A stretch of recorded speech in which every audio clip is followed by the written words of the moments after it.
You don't have to destroy the entire bathroom because you had a water problem. This is the cause of an old toilet that was leaking and it was damaging all this section. So I want to teach you how to fix it. When I was cleaning the floor, this piece fell to the crawl space and we had to replace it. So I had to just make sure that everything was fine, that it was repairable. And when I went on the crawl space, I was finding the sections that were compromised. So I said, well, we can actually fix it without removing the entire floor or the shower base.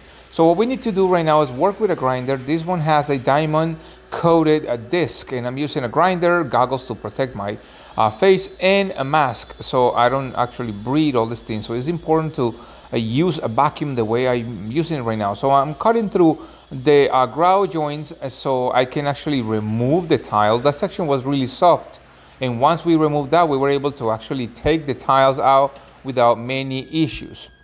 Now after you do that, you want to go ahead and cut with the oscillating saw. In this particular case was the fastest and the easiest way of removing the old rotted section.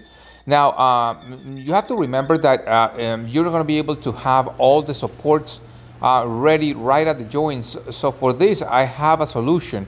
In other words, we want to make sure that we maintain support to all the pieces that we're installing, and we don't leave anything just kind of floating there. So I'm going to show you how we fix and how we repair that section. But remember that we need to support from underneath. We need to fix the insulation. So by using this 3/4 inch plywood, and this is based on the thickness that we had before, we actually traced the shape, and now we have the exact same piece under. You have to kind of push it in a little bit more because the bottom part was rotted.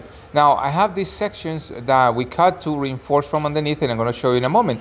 But it's important for us to make sure that this section is not going to be compromised with water anymore, and that's why we're going to use this fiberglass mesh and this waterproofing membrane. It's a liquid plastic that I normally use for the bathrooms, and I want to make sure that I protect this as good as I can so water won't intrude again and damage that section. So that's something that you want to do just to make sure that you preserve that section as much as possible before you do any type of remodeling. This is the reinforcement that I did in an L shape using 3-inch screws and nice pieces of 2x4 to reinforce the little section that was kind of hanging there.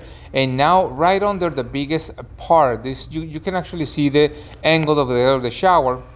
We're going to go ahead and put a huge piece of plywood, and this is because we want to provide a lot of strength. So what we did is that we cut one that was going in really nice and snug all the way, so we have to kind of hammer that all the way up and install 2 pieces of 2x4 on both sides with 3-inch screws so we can support that section that was repaired. That is the way, in my opinion, that you can actually provide some support.